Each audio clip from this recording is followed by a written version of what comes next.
Thank you all for coming. It is a great honor and rather humbling to hear your name mentioned so many times by so many politicians. Actually, in the US, that would be a very scary thing. I do not normally speak from a script, but these are important topics and it's worth taking care to ensure language issues don't get in the way of the conversation. And frankly, it is much more useful when you are so jet-lagged that you have to make sure that you make sense of what you're saying.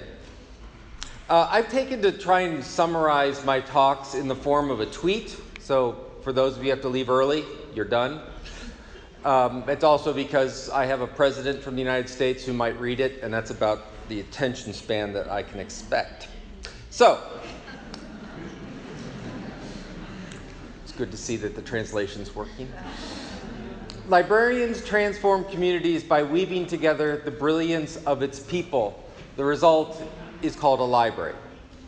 As I talk today and I move through this, one of the things I want you to remember is as we talk about making a difference, and what I've heard is very much a plan to make a positive difference, it is ultimately people that we are seeking to affect, and it is people that will make that difference.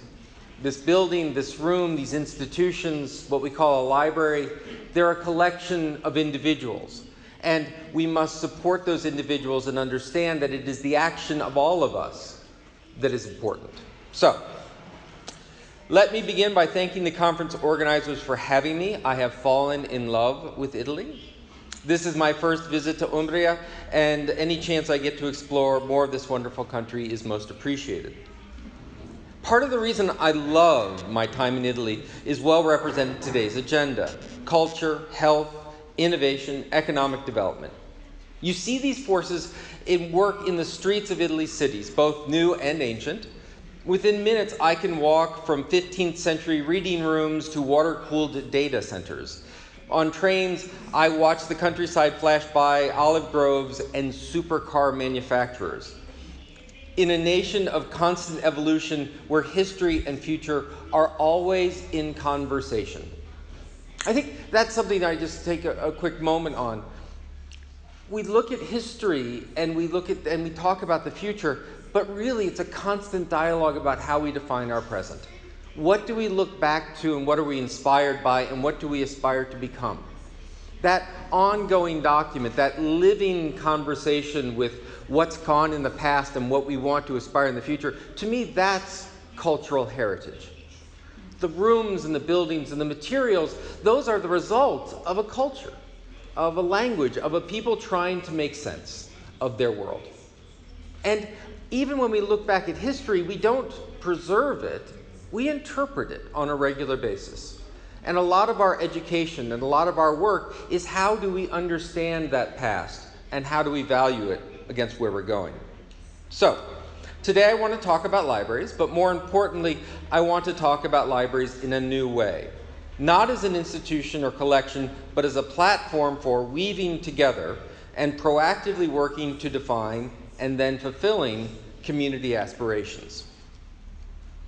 I have seen libraries serve as engines of economic development, fostering communities of entrepreneurs and small business. I've seen libraries embrace the neediest members of a community and act as a social safety net, integrating the refugee, the homeless, and the poor back into a larger, kinder community. I've seen libraries serve as the universities of the people, increasing literacy rates, improving workforce development for industry, and supporting students online. I've seen libraries crack open treasure troves of cultural heritage and history to a new generation, inspiring the arts and science alike. I've seen libraries step forward and become the only truly functional local government against and amongst partisan bickering. All of these libraries had something in common. By the way, I point out that over here you will see from the library's Transform program, these are several of the different slides and posters that they put out. All of these are going to be actually around public health and how libraries interact with public health. And that library's Transform campaign is very much in my mind. So all the libraries that seek to transform and have this effect on community have several things in common. First, a dedicated core of professionals that proactively engage their communities. The second is a proactive agenda, much of what we just heard, where they've worked across all sectors of a community to develop a common narrative and a common mission for the community. All of these libraries that made a difference shared an underlying philosophy based on knowledge and people making meaning in their lives, not information, not books, or a focus on tools of learning. Lastly, all see the library not as a place or as a collection, but as a platform, a system of systems that knitted together community expertise. In essence, these librarians understand that the true collection of a library is the community served, not the books and tools that were used in that service. I listened with great interest in the DigiPass and the great service that we were providing by getting people access. I'm guessing the goal of that project was not bandwidth, but connecting people and unleashing the possibilities of people. Right? That's the point. All too often in libraries and in many different sectors, we confuse our tools with our purpose. In medicine, it would be like defining a surgeon by their scalpel. Right? The scalpel alone is not going to heal you. In fact, scalpel in the wrong hands is going to do a lot of damage. It's the expertise of the doctor that matters. So let me take these in turn. I begin with that dedicated core of professional librarians. Too many people define a librarian as a person who works in a library. I do not. I see libraries as things created and maintained by librarians. Now, I have a broader definition of a librarian than most. Librarians are defined by their mission, their methods, and their values. The mission of librarians is to improve society through facilitating knowledge creation in their communities. It is not to house or hoard books. Though they may build collections in the realization of their mission, it is not to catalog, though they certainly have those skills of classification and metadata. No, the first important part of defining a library is to realize that it is not what a librarian does that defines them. Rather, it is why they do it. What you need in your communities, your villages, your towns, your cities is not a worker, but a missionary. Literally, a person on a mission. A missionary that is focused on helping their communities make smarter decisions through knowledge creation. Let me simplify that. Through learning. The mission of a librarian is to help communities make smarter decisions, whether it's in how they spend their taxes, whether it's in how they educate their young, whether it's in how they deal with the fact that it's the seniors that deal with 65% of the money spent in higher education, in how we allocate our time. And what do these library missionaries do? How do they facilitate learning? That's the second part of defining a librarian. They facilitate learning. Not in a classroom and not restricted to a grade level, but they help people learn. They help people learn through books and online. They facilitate learning through nonfiction and fiction. They provide the motivation, access, knowledge, and environment to members of a community that seek to make meaning in their lives and improve their stations in life. As human beings, we are naturally curious. We naturally seek to understand what is our part and place in the world. To do that, we learn. We constantly engage in change. Maybe that's learning about new stories and new opportunities. Maybe that's learning about new jobs. Maybe it's simply learning about what they enjoy, what they want to spend their time on. For example, nonfiction, we think of that as something that we learn from, but fiction, the narratives, the stories of other times and other cultures help us to appreciate what's possible. We've seen in many nations where women's rights are often put to the side, that true social change comes from when young girls and women can engage in the stories from other cultures and other life that demonstrate what is possible and what is capable. And through that belief, that understanding, that release through fiction, through understanding, they have changed the entire society of which they are a part. We've seen this again in people of different races and different creeds. That's the power that libraries can bring When we talk about reading, reading is a necessary function, but that's necessary to what? It's necessary to expanding and changing how we view the world. And we have to understand that to embrace reading, to be part of reading, we must first understand what it is that people are trying to do with that. There's a story told of a library that was having a session where they were teaching parents how to do storytelling. So they had a book. And what happened was the librarian, the literacy teacher, sat on a stage, had their own child there, and they read a book. They demonstrated. At the end, one mother with a young infant in her arms came up to that literacy expert and said, "On this page, what did you say on this page? And on that page, what did you say on that page?" And the literacy expert was trying to figure out why so detailed, why page by page. And she finally realized the mother couldn't read. The mother couldn't read, but she knew that reading was so essential to her child and the opportunities that her child would have, that she was going to memorize every step in that book. It was then the library that determined and turned around and said, "That's wonderful, but we're going to teach you how to read because you deserve that as well." Reading is that power, is that learning, and that's what libraries are about. The last component to define a librarian is the values they live by in their work. Librarians facilitate learning in an open way.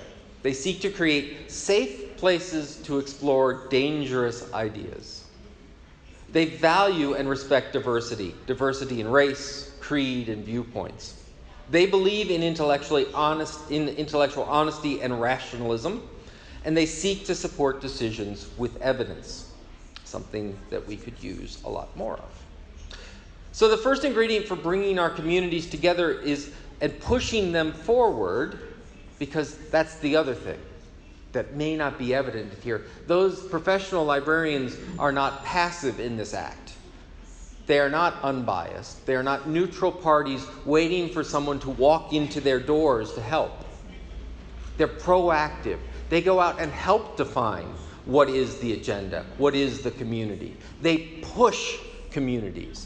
They seek to engage in conversation because the librarians are part of that community. They have a say. They have a stake. An improved community means an improved life for the librarian, means an improved life of the library, it means improved situation to be in. We have a voice, and we must explore it and use it. The second thing that these libraries that seek to transform as agents of positive change is a community-held agenda. A library, no matter how capable the librarians that run it, cannot improve the community alone, which I think is the theme of today, done beautifully. Librarians must seek to bring together communities to develop a common agenda and plan. Libraries, hospitals, town halls, police, schools, businesses must come together and set priorities and goals. Is your town a healthy town? A historic place? A center of business? In Columbia, South Carolina, where I now live, the Richland Library took well over a year to develop its strategic plan. It took that long because it wasn't a conversation just of the library staff. The library met with mayors, police, school teachers, and community elders. They didn't ask what the library should do, because frankly, people don't know, because they don't expect enough from us, and it's not their job to figure that out. It's our job to figure out what the library should do to respond and support the community. Instead, they asked what the community as a whole wanted to accomplish. The final plan has things you would guess, ways to improve services, ways to improve staff. However, there's an entire section of the plan devoted to community goals. The Richland Library had, as part of its strategic plan, it's always bad when your speech disappears, has part of its community plan, here we go, it's coming, those things. Help create a strong and resilient economy. That the library's strategic plan said that the library was a component of improving the economy, to strengthen community cohesion, to transform educational outcomes for youth, and to help break the cycle of poverty. Now, the library wasn't going to achieve these goals alone. They were going to do it with schools and police and community welfare organizations. What is Umbria's strategic plan? What is your town's narrative? What is it that when people come and visit your library, your village, your town, your city, what do you want them to walk away and know? In Topeka, Kansas, the public library teamed with charities on their plans that included having all children ready for school. Easy to say. We want all children ready for their first grade in school. They put together literacy efforts, tutoring, and a host of services. When they discovered that the neediest children couldn't physically get to the library, they worked with bus companies to provide transportation. When that wasn't enough, they trained first their own librarians and then a host of community volunteers to leave the library and go into the homes of the families. They sought to make a change. They didn't seek to improve people coming into the library or the quality of the collection. They sought to improve the quality of life. And in order to do that, they had to get out of the building. As we embrace our communities, as we embrace knowledge, we must realize that the buildings that we build, these lovely estates, are not for us anymore. It's not a place for us to do our work. It's for the community to do their work. And increasingly, as we can walk around with these things on us, we can do our work anywhere. In refugee camps, in city centers, on football fields. Every day we can be doing the work of librarians and allow them to use this space when they need a common place to come together. In Cazenovia, New York, librarians went into food shelters to deliver services. They worked with parents to finish secondary school and get them into jobs. During the graduation ceremony of the program, the director of the library, Betsy Kennedy, was giving out new books to children. We taught them reading, let's give them a new book. As she was giving out these books, a young girl, 8, 9 years old, began to cry. Betsy Kennedy, worried, she said, "What's wrong?" And the girl looked at her and said, "This is the first new thing I have ever owned." What the library had accomplished was, yes, literacy, but more than that, they had accomplished a sense of value and worth in someone who to that point had always felt worthless. You want to talk about cultural heritage. The heritage of a culture is in how it treats its most vulnerable parts. The heritage, the thing we leave to tomorrow, the culture that we seek to create that tomorrow, is done person to person, conversation to conversation, life to life. That is then the second ingredient to preparing transformational libraries. Libraries that can transform communities and individuals is a proactive agenda. More than just an agenda, it is a plan based on the aspirations and dreams of your community. Stop focusing on the deficits of your community. Stop defining people by their shortcomings and needs, and start seeing communities as dreams and possibilities. Betsy Kennedy didn't go into that food shelter because people were hungry and couldn't read. She went in because she knew that citizens who were fed and could read would contribute powerfully to her community. She didn't go in because they were hungry. She went in to make sure that they were fed so they could contribute. The third component to transformational libraries is seeing the core of librarianship as focused on knowledge, not information or books. While not as concrete as the training of librarians or the development of community-wide strategic plans, changing the core concepts around information is essential. Grazie.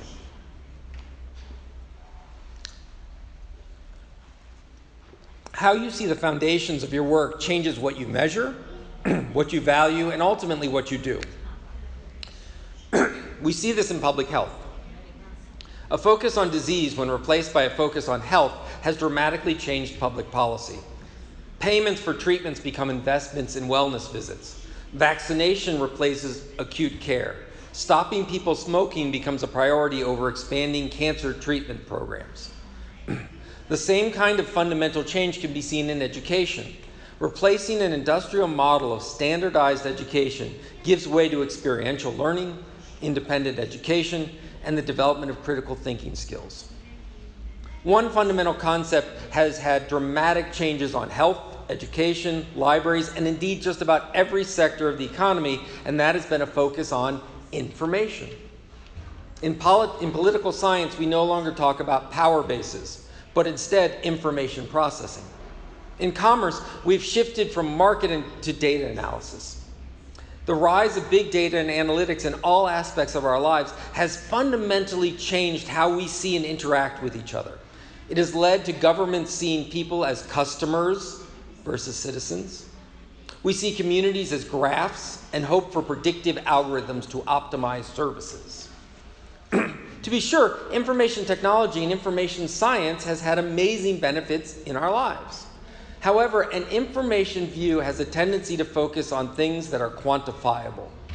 They see people only in relation to their use of a system and flatten rich concepts of impact and meaning to simple concepts of access.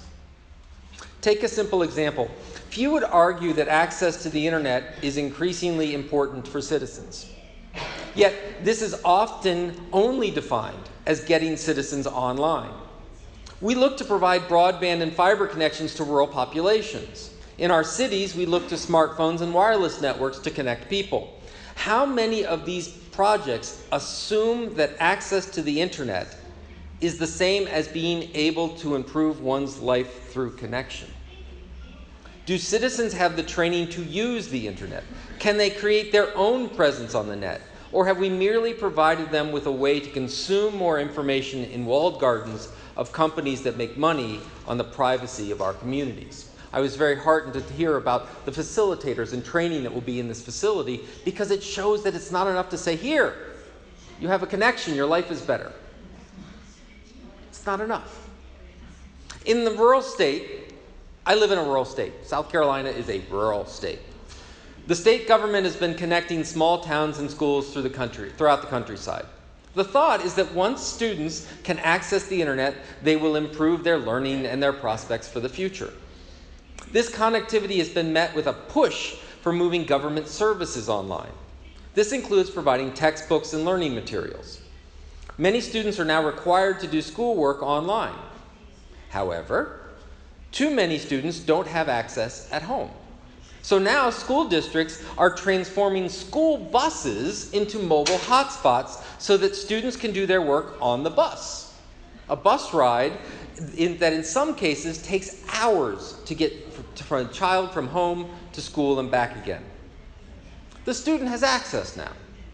But has the government improved the opportunities for that child?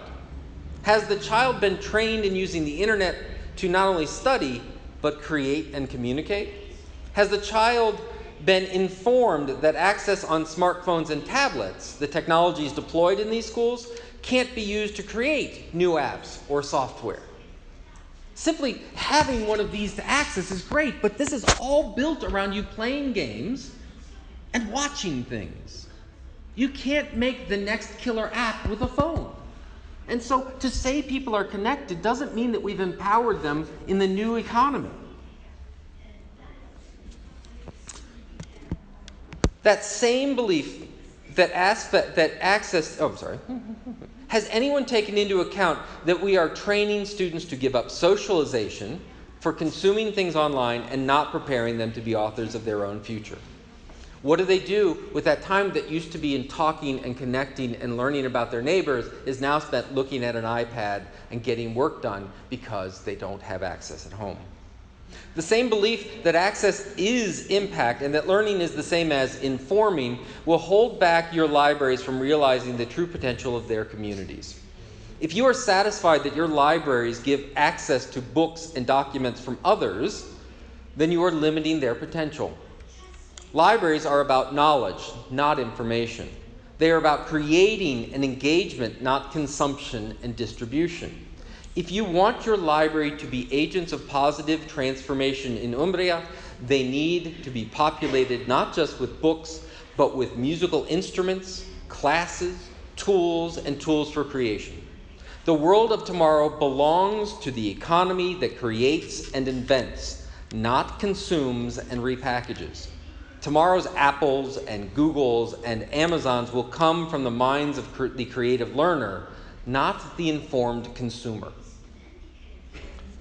We are human, and so we find meaning and place in this world through knowledge and learning. That learning happens in engaged conversations with our peers, but most importantly with ourselves. If you want a healthier community, you invest in building peer pressure around healthy habits. Having a spouse who doesn't smoke is infinitely more effective than a poster or brochure on the dangers of tobacco. Right? Your libraries in hospitals, in government, in the public, in universities must be focused on connection development and over collection development. On my first trip to Italy, a librarian told me the difference between public libraries in the US and in Italy. In the US, he said, you collect cookbooks.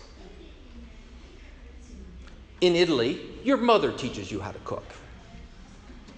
Then I say, make your mother part of the library. I was very, by the way, rewarded many years later when I went into the San Giorgio Library in Pistoia and saw a huge collection of cookbooks. But that's another issue. Okay. In Pistoia, the library is filled not with just books, but with community members sharing what they know. You can read a book, but you can also sit down with a blacksmith. In libraries across Europe, you can check out books and engineers and bankers and professors. Our third ingredient for transformational libraries is then an attitude.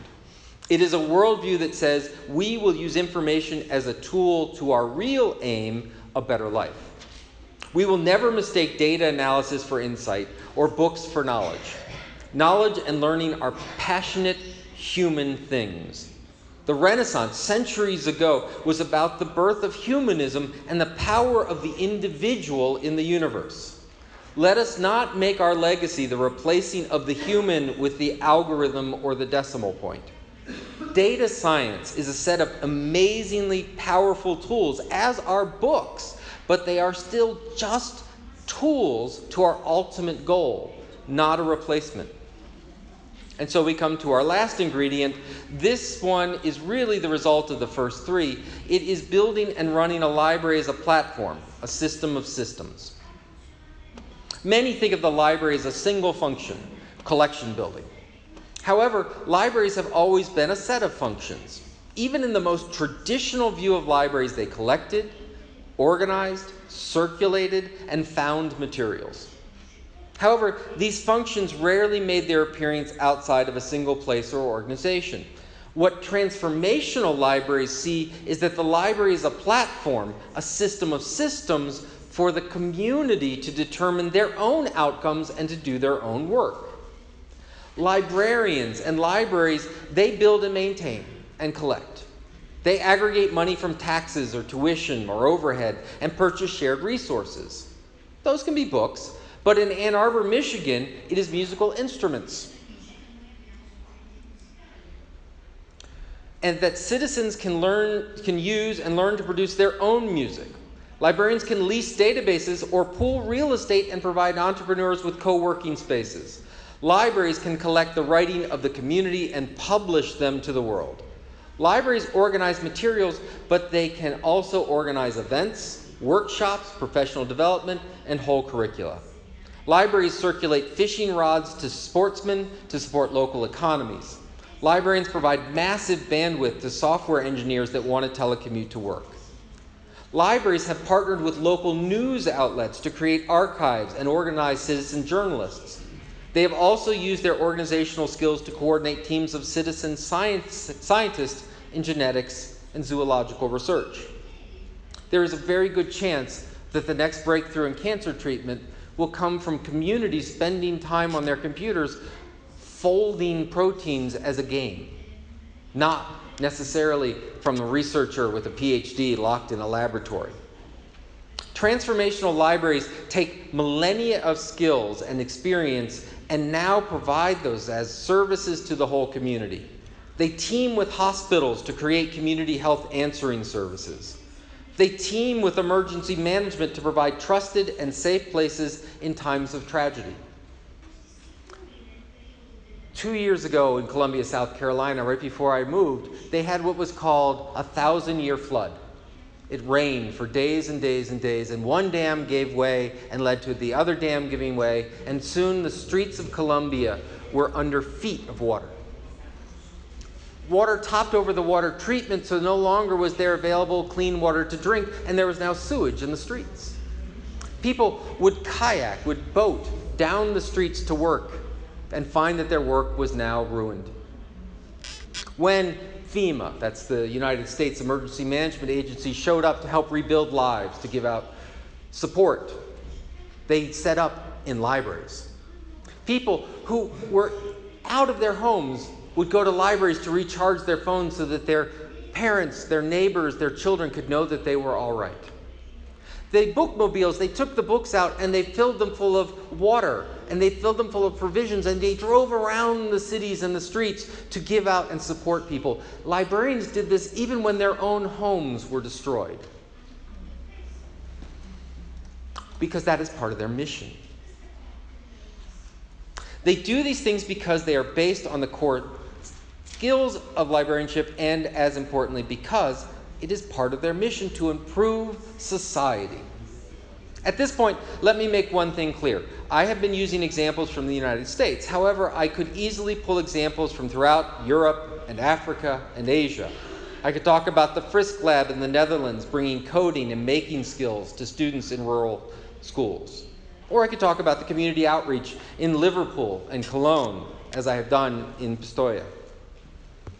So there are my 4 ingredients for the transformation of libraries: dedicated core professionals, a proactive agenda of community improvement, a foundation in learning and knowledge, a view of the library as a platform. But what is missing is the big question. Why libraries in the first place? Couldn't a school play this role? Don't many of the ministries represented here today already serve these roles? The answer is that schools, ministries, and businesses, and churches, and charities all play an important role in the vision of an engaged community. However, in many places, the library is the last institution that stretches to all boundaries of the community. Public libraries stretch from early literacy activities to end-of-life decisions. Academic libraries serve classics departments and physics departments. What's more, libraries are institutions that interact with these diverse communities in knowledge. Police certainly serve the whole community and seek to improve society, but it's not necessarily where we want our teenagers to hang out. Likewise, our schools are for children. Our universities are for scholars. Libraries connect them all. They provide the last piazza, community square. Libraries can be the place that connects ministries and schools and commerce and faith systems together to people seeking to make meaning in their lives. In his excellent book, Sapiens, historian Yuval Harari talks about the origins of the scientific revolution and the ascendancy of Western Europe in global history, or as he calls it, that out-of-the-way, obscure northern west part of Europe. Interesting book. He points out that the key to moving forward was actually a wide-scale acceptance of ignorance. Up until the Renaissance, and later the Enlightenment, there was a common belief that all that needed to be known was known. Wise men and great ancient texts, holy texts, understood, and if it wasn't answered by these, then it didn't matter. If the answer couldn't be found in the Quran or the Bible or the Torah, or it didn't be known by the expert, clearly it wasn't important enough. God would have mentioned it. This led to a wide-scale belief that the best of days were actually behind us. This idea was brought to me as I toured the Roman ruins of Europe. Here were people that during the so-called Dark Ages literally lived in the shadow of former accomplishment. And how could you not feel the best days were behind you when you were trying to eke out a living amongst grand columns and marble facades? And you didn't know how that stonework was done or how they could have ever made that building so tall.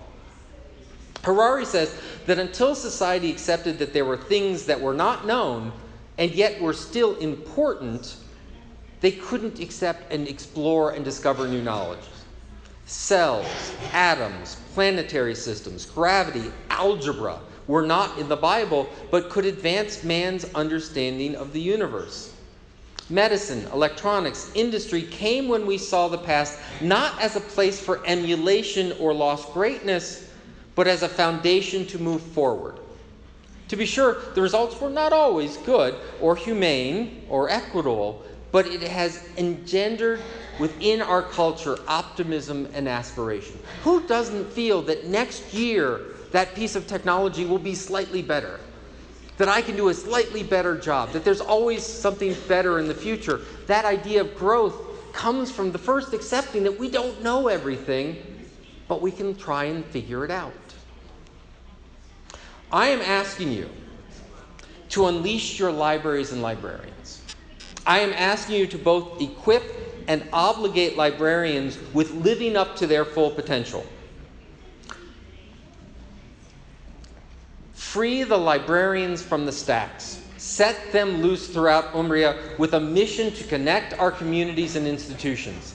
Set them on the path of uncovering the aspirations of every citizen and refugee and connecting those to your resources and capabilities. Tell librarians you want your libraries filled with students and blacksmiths and entrepreneurs and doctors and teachers, not to consume, but to invent the future of the state, the country, the continent, and indeed the world. I believe that you have the foundations for truly taking libraries and creating the new renaissance here, to create an ability that sets forth the brilliance of your community. As we said in that introductory tweet, the power of libraries, the power of librarians, your power, your obligation is to weave together the brilliance of your own community, a community that has doctors and scientists and plumbers and craftspeople and mothers and cooks. And the result of weaving together that brilliance, that's what we call a library. Thank you very much.